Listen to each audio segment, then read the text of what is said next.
everyone, and welcome back to a Gran Turismo time trial where we're in a relatively new car here, that Mazda Miata Roadster. Essentially, it is the rare 12R that has been introduced to the game. We're on sports hard tyres and we're at Deep Forest Raceway, which is really annoying because we do Deep Forest far too many times as it is. I put it as easy because it is relatively flat out here, and I think it's an easy goal to get, to be honest with you. Goal estimate around a 150.000. I do expect that rank 1 time to come down here. Lots of time and also lots of fun with this one, if I do say so myself. If you do enjoy this video, as always, give it a like, subscribe to the channel. If you've got access to that hype button, hit the hype button as well. Just go absolutely crazy for this video if you do enjoy it. But we're going to kick off this lap then by heading towards turn number 1. And we're straight into the first brake marker here. Now, I'm using the curb, okay? I'm braking just before I get to that start of the curb on the right-hand side. However, while I was editing this, I did notice that pickup on the left-hand side. So if you want to use that instead, highly recommend you use it. But the start of the curb for me is the best brake marker. Stay out wide as long as possible, then come in as you trail brake. Release the brakes, let the car rotate a little bit as you release the brakes, and then roll a tiny bit, stay above 50, and then we're looking for this orange painted barrier right here.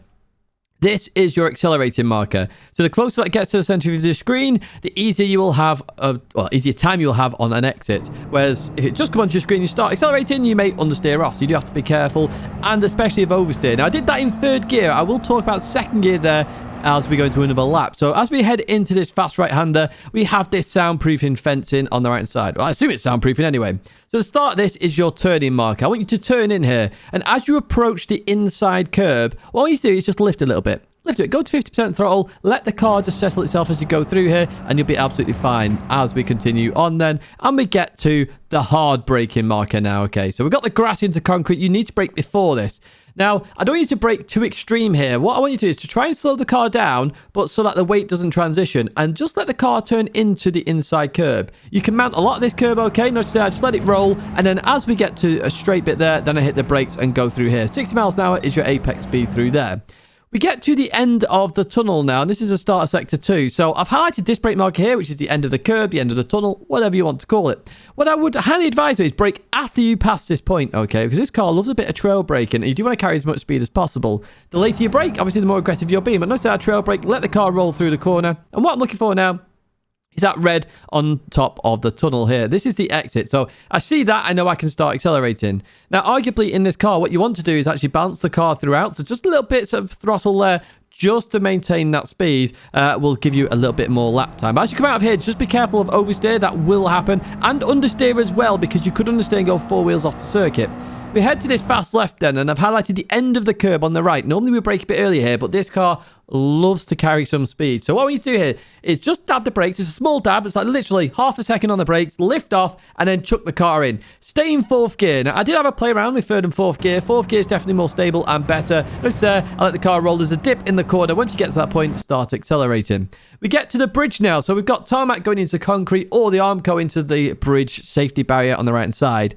Both of these are really good brake markers, but I want you to stay as far right as possible for as long as possible for this one. You need to basically get a late turn in and accelerate through the corner. Notice how late I turn in there. I then clip the inside and instantly start accelerating. I straighten up as quick as possible, and I really abuse track limits here. As long as you stay on the red and white curbing, the lap will remain valid, and that is the critical part to this lap.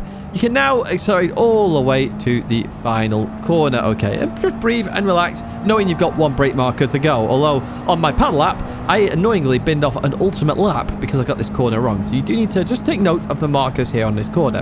So on the right side, we have that camera structure there. That is your first brake marker. If you're struggling here with braking, just brake there, nice and easy, and you'll make this corner absolutely fine. What I'm using is the catch fence, so I'm trying to brake as close to that as possible, hitting the edge of my screen, and that's what I'm going to do right now. I would say as far right as possible here. Don't turn in too early. Then as you release the brakes, let the car roll through the corner. Now, I do this a little bit wrong on this particular lap. I can definitely do it quicker, and you'll see that later on.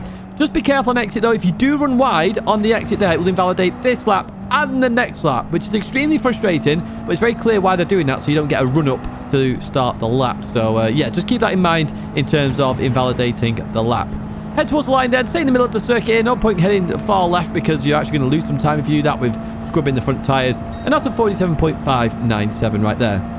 We jump to the controller then. Once again, to start the curb there is your brake marker as we go into this turn. Start to release the brakes, let the car rotate, then instantly start accelerating. Look for the orange painted barrier and 50 miles an hour.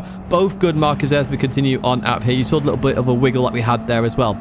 over towards the left-hand side. Remember to start the fence on the left. Turn in here, lift a little bit as you get towards the corner, and then continue on through grass to concrete, hit the brakes. Notice there how we let the car roll, straighten up, hard on the brakes, turn in, 60 miles an hour, through we go, accelerate out, be careful of the tunnel on the exit. End of the tunnel here, later you brake, the more aggressive you can be and actually get some rotation there. Notice that later braking as well allows me to get a better angle at the corner. It reduces some of the understeer on the exit. We continue on through here, looking for the end of the curve on the right side. There it is, down the brakes, chuck it in, let the car roll.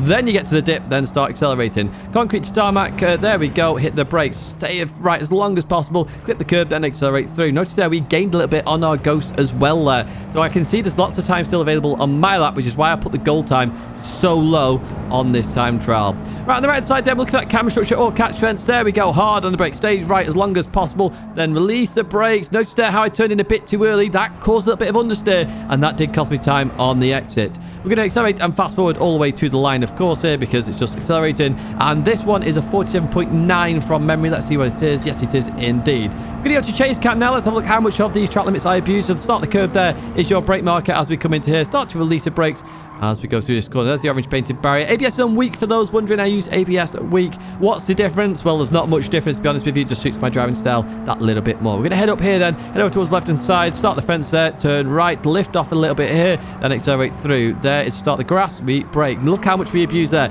Staying on the red and white curbing as we then hit the brakes for the right hander. Notice there we are abusing track limits here. The wider the angle of the corner you can do on these corners, the more speed you can carry.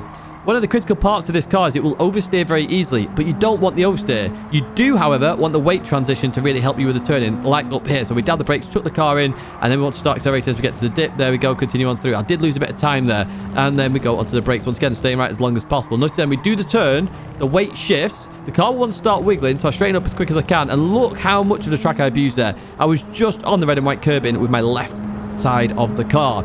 We're going to head to here then, so the camera structure there, hard on the brakes, stay towards the right hand side, and then release the brakes, let the car turn in. Notice there the car then wants to do whatever it wants because it's got freedom to do whatever it wants. Remember, tyres can only do 100% of something, so if you're 100% braking, you can't really turn with them. We're going to head towards the line then here, and this is that 47.5 once again. Let's jump to the VR lap now. It's in a slightly worse quality because the recording failed, so I had to actually record the gameplay via the PlayStation at this moment in time. But even so, we can still look at this lap. So remember, looking for the start of the curb here on the right side. There it is, hard on the brakes. And we're going to start to release the brakes now as we get towards the corner. Let it roll. Where's the orange painted barrier? There it is. Start to accelerate here as we continue on out. Make sure you stay on the red and white curbing. Very easy to just run a little bit wide there and invalidate your lap. Up here then, head over towards the left hand side and start the fence there. Turn in, lift off a tiny bit, cut the inside, accelerate again. Grass to concrete, hit the brakes. We can really abuse track limits here because we know exactly where the car is on the right side. Through this right-hander we go then. Make sure you don't clip the tunnel on left. Did that a few times in VR. End of the tunnel then, we start to brake. We just let the car roll a little bit here as well. Looking for the red of the tunnel. There it is. Start to accelerate now. And notice there we got a little bit less understeer on this particular lap. So, end of the curve on the right side is our next marker. There it is. Dab the brakes, chuck it in. And then when we get to the dip, really start to accelerate through the corner. Tarmac to concrete on the brakes. Notice how much we just went a little bit further wide there. That was carrying more speed here. Went wide a bit earlier as well. Straighten up. Now continue on towards the hairpin. So you're seeing on the controller in VR, whether you're just racing normally on the 2D bumper camera, it's all the same brake markers. They all work here. You just follow the same pattern, the same rhythm, and hopefully you should be able to get a fantastic lap here then. So we're going to head towards the final corner. Remember, using the camera structure, I used it a lot here in VR actually, more than the catch fence in VR. So we're going to hit the brakes now. Notice how much we stay wide there. We release, we turn in. Now, because we can see the exit in VR, we actually get a better exit here on this lap compared to my actual record lap up ahead, in my opinion. And it was actually easier the last corner in VR as well because I could look around the corner. So I'm going to continue on through this dip, then head over towards the left hand side. Obviously the car will understeer a bit to the middle, then just straighten up, head towards the line, and this is a 47.7 from memory, if I do say so myself. There it is. Yes, it is. So you're going, Tidge, well, how do I do this? How do I get a chance to get 2 million credits? It sounds very easy, and I'm pretty sure I can do this. Or you might be saying, this looks kind of fun. Where do I try it? Well, here we go. We start here on the main menu, and what we're going to do is go towards that right-hand side there. Sport mode. We're going to press into it. You potentially with daily races and also online time trials. So let's click into online time trials. There are 2 currently available. So we've got the Ford Mustang Mount Panorama, but we're interested in Deep Forest Raceway and the 12R. So we're going to click into this one here. Now, when you click into this, then on the top left-hand side, you're going to see gold, silver, and bronze. That's 3% of the gold time, which currently is held by Dan Holland there with 47.3. So if that time comes down, the gold time comes down. But you get 2 million, 1 million, and 250,000 credits, depending on where you finish at the end of the 2 weeks.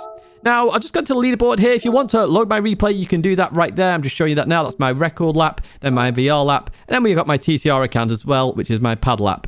Now, in terms of these laps, okay, when you load them, you can load them in the session or actually on the leaderboard just to watch replay or follow the ghost as well. But that is going to be it for me now, folks. Remember, it's all about car control, this one, so it makes it actually really fun, you know, just reducing your braking input, maybe accelerating that bit earlier. Just give it a try. See how the car handles itself. It might actually help you with other races in Gran Turismo. If you have enjoyed this, as always, there is a like button there. Subscribe to the channel and give it a hype if you have the hype button available to you as well.